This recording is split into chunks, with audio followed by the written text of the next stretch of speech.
So, in the wake of the second assassination attempt on President Trump's life, I did want to sort of see what CNN's analysis is.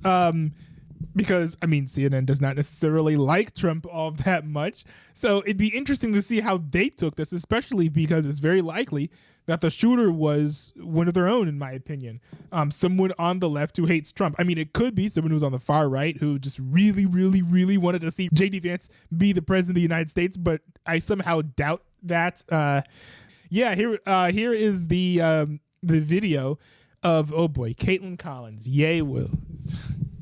Caitlin Collins is quickly becoming one of my least favorite CNN personalities. I'll just say that. But here we have Caitlin Collins speaking with Wolf Blitzer, and I think later on it does become a proper Discord call right here. Yeah, so here we go. Welcome to our viewers in the United States and around the world. We are continuing our breaking news live coverage after the FBI says it is investigating what appears to be an attempted assassination attempt of former President Donald Trump. We are told the former president is safe after shots were fired in his vicinity while he was golfing at his club in West Palm Beach, Florida. That's just about a 15-minute drive from where his Mar-a-Lago club is in Palm Beach, Florida. Moments ago, we got an account from the Palm Beach Sheriff's Office detailing how all of this unfolded, Wolf, and it is quite stunning. It's stunning and very detailed. In fact, very, very revealing. Law enforcement officials saying a person has been detained in connection with this incident that occurred at the Trump International Golf Club around 1:30 p.m. Eastern earlier this afternoon. U.S. Secret Service agents fired gunshots at the suspect, who they believe was armed and intended to target former President Trump. An AK-style long-arm rifle with a scope, 2 backpacks, and a GoPro camera were recovered.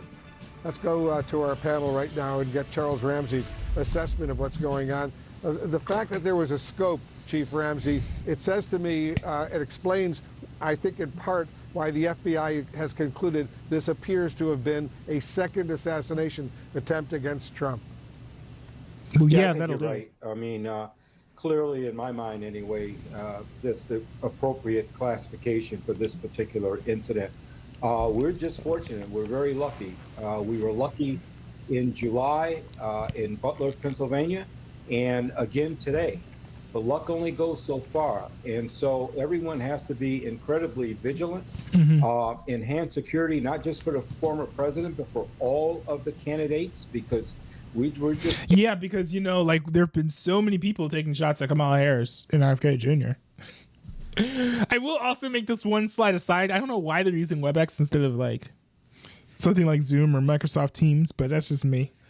In an environment right now where you have a lot of unstable people who apparently are not afraid to try to actually harm someone. So we're very fortunate that the Secret Service agent was able to spot this and able to take immediate action and prevent a tragedy from occurring. And that Secret Service agent spotted the barrel of a rifle sticking out from those trees near that golf course right there, and that's when the shots were fired at the suspect, and eventually another individual saw what was going on and took some pictures of the vehicle that the suspect was using, the license plate, and eventually the suspect was captured in Martin County, just north of Palm Beach County, not very far away. Jonathan Wackrow, the fact that there was a GoPro camera that was right near that fence, near those backpacks that this suspect had over there, what does that say to you? Yeah, that was interesting. Well, listen, Wolf, I think that a lot of these elements speak to an elevated level of sophistication by this shooter, right? So the GoPro camera was the intent here to live stream this attack. By the fact that we saw those, we heard reporting that, and I believe we heard it during the press conference as well, that the backpacks contained ceramic plates. Again, this was really setting up a firing position. The shooter probably intended to engage directly with Secret Service agents at one point. I think the Secret Service structure, though, the protective methodology, by putting out agents in advance of the protectee during their Gulf operations to really flush out this type of threat along the edges of the fairways. Really proved successful. This is a and they again. So the Secret Service does they do merit some praise for this, for using such methods that would be able to catch the shooter, and putting their lives on the line, putting their bodies in between the potential threat and President Trump. You know, I Secret Service got a lot of hate for how they handled the first assassination attempt, and all of that was well deserved. But also, I think they deserve equal praise for putting a stop to this before Trump got closer to the person who was trying to take him out. The model that the Secret Service has applied to these types of activities for a long time. I mean, dating back to, I believe, the Bush and Clinton administrations, where putting agents anywhere from 75 to 150 yards in advance. Again, trying to expand out that protective bubble around the protectee, just for this very reason. But it's difficult. I mean, they're out there flanking the protectee for a long time. This person obviously set up their location. They had a level of cover and concealment to launch this attack. They most likely had a line of sight from that fence line back into the fairway. That's disturbing. I think that was hinted at during the in both the article that I read as well as the joint press conference that was done. More troubling is the accessibility, the ease of ingress and egress by this attacker. They had that escape route. The critical factor that we heard during the press conference is the witness. They saw the suspect running away, getting into the vehicle. And I think Andy McCabe said, very smartly, the person took out their phone, took a picture of the car, and then got the license plate. Smart. The communication with federal, state, and local law enforcement entities through the real-time crime center got that information out almost instantaneously, and utilizing license plate readers, they were able to track the direction of the vehicle, make the vehicle stop, and get the suspect in custody without incident. So this is a real big success for law enforcement, and it all centers around the coordination, the rapid coordination of information and dissemination to all stakeholders. We heard that during the press conference. It was great to see everybody reassuring the public that there's no additional danger, and that all stakeholders within the law enforcement and prosecutorial community were represented there. Yeah, I think by the time, oh my goodness, I did not mean to double click, but yeah, I think by the time that this got reported, they were already like, oh yeah, Trump's fine, he's safe, and the attempted assailant is in hand. So that was pretty cool as well, because with the first assassination attempt, Trump got shot at, and we saw it all happen live, but we didn't know, who the attacker was, how many shooters there were, whether or not the shooter got captured or not. But in this case here, we got that info almost instantaneously, and I think that was probably good. Stakeholders within the law enforcement and prosecutorial community were represented there. And you can see how close this golf club is to Interstate 95, a major highway going all through the state of Florida, all the way up the East Coast as well. Caitlin, go ahead. While we're looking at this, I just want to keep this image up, because you're seeing Trump International Golf Course right here. We're highlighting hole 5 and hole 6 because that's where we believe Trump was getting close to when the agents were walking ahead of him. And what's remarkable about this is they were talking about the 3 roads that are the access points. The Palm Beach County Sheriff's Office is right there to your top right, a little bit above. Wait, I'm so confused because the map is different in these 2 pictures. You guys see this thumbnail, right? What? So this is hole 5 and 6, but did hole 5 and 6 move? I've never. What? I don't think I've ever seen anything like this. Teleporting holes? That's odd. I want to know which of these is correct. I've never seen anything like this before. walking ahead of on him. live television. And what's remarkable about this is they were talking about the 3 roads that are the access points. The Palm Beach County Sheriff's Office is right there to your top right, a little bit above where hole 5 is. The Palm Beach County Sheriff's Office in the jail actually backs up to Donald Trump's golf course in West Palm Beach, Florida. And just to give you a sense of what we were looking at on the ground and how quickly officials were able to move here, and they put out that be on the lookout alert for the person that the witness luckily was able to see a person leaving the bushes, emerging and getting into a black car and then driving, which they apprehended on I-95 just north of Palm Beach County, it wasn't and far what at we're all. looking at here on this image. And so, John Miller, when you look at this and what we've heard from officials, they would not say outright that they have a suspect in custody, but the sheriff said, John Miller, that they have a potential suspect in custody. And so when that is the case and they have someone that they are obviously questioning, what we were told earlier is that this person has not made any statements yet, but they Now did that's describe a surprising, calm because demeanor. I actually was having the question. Sorry, it's getting a little bit cold in the room, so I'm putting on socks. But you know, I have the question where it's like, we've had several hours at this point. This guy has been in police custody for several hours. We know his name as well. Someone in the comment section of the YouTube video that I reacted to earlier even listed that his home address, and also that he has no political affiliation. So, would we not know the motive by now? Someone who is trying to take out President Trump, you would think would actually be very proud of that and would be very open and willing to go to the FBI and says, hey, yeah, Trump is Hitler and I want it to be Bonhoeffer. But we have not seen any rhetoric to that effect, or any sort of reporting whatsoever that's insinuating that that we know the motive of the attempted assassin. Now, it is possible that the FBI is withholding information from us. It's a possibility, but it's also possible that they're being accurate here in that the guy who tried to shoot Trump isn't being forthcoming with his motives for trying to take out the former president.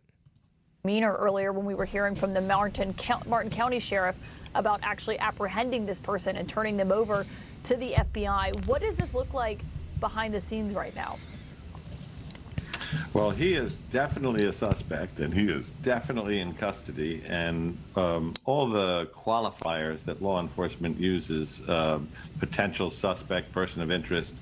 Once the state's attorney took the podium at the press conference and said, we are preparing charges and we are preparing for a detention hearing where they're going to argue that this suspect is dangerous and a flight risk, that means he is on his way to being charged here. Some of the mechanics behind that, Caitlin, were there was that witness on the scene that we've all talked about. He snapped that picture. He saw that person. And there's a Secret Service agent who may have confronted him and seen him as well. But that witness was brought to the scene, and they did what we call a show-up, where, they have him in a vehicle where he can look out at the person in custody, and he's asked, is that the person you saw? And he answered in the affirmative, we are told by law enforcement sources, as he did that show up. And they then took him into custody, impounded that car, and so on. There are, two different stories in the forefront here. One, as Jonathan Wackrow really well explained, is a combination of old-fashioned police work, shoe leather, grab a witness, combined with modern technology. Here's a picture, here's a plate, put it into the LPR, license plate reader system, look for the first hit. It hits on 95. RTCC, the real-time crime center, is spinning the registered owner of that car, who it belongs to. All of this is happening rapidly, and Martin County, which hasn't waited, it has already flooded 95 looking for that car heading south with units. Then Okay, that's goated. That's cool. That they were so proactive in trying to get this guy, and assuming that he was going to go on I-95. Like, it makes sense because it is the nearest highway, and a lot of people who try to run away from the police, they do drive on highways, which, now that I'm thinking about it, is actually pretty dumb.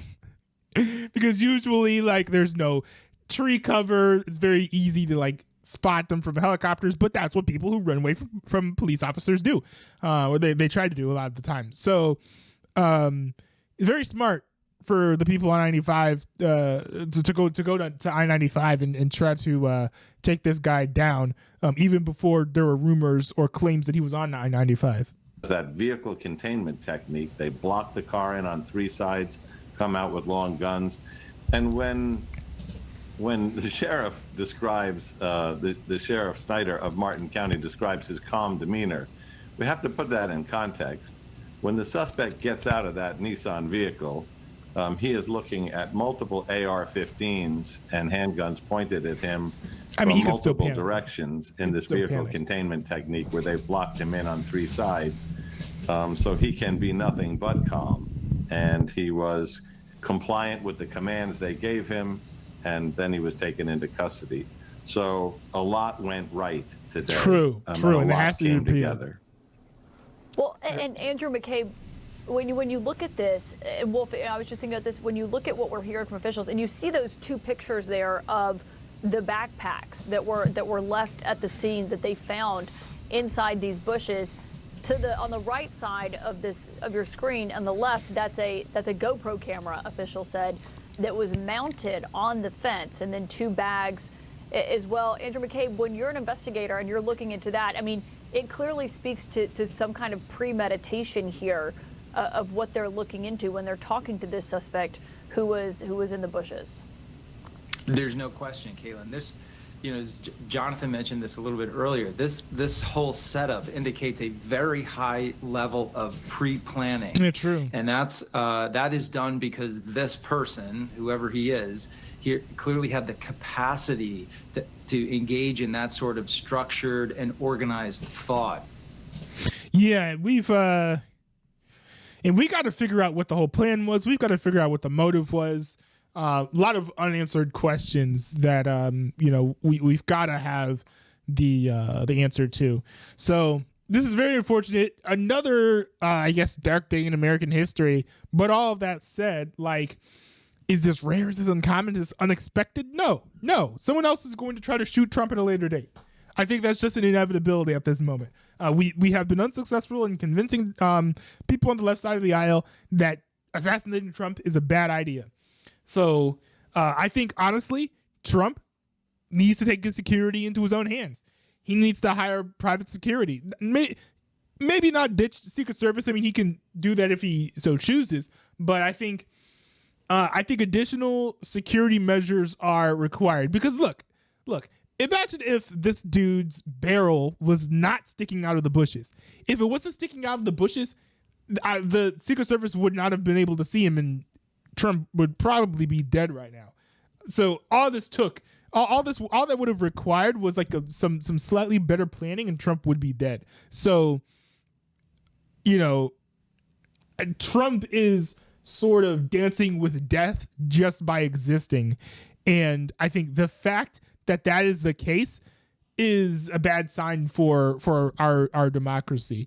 But in the end of the day, God appoints all our leaders. So as a Christian, I'm not too scared or worried. So I'm just vibing and watching the news.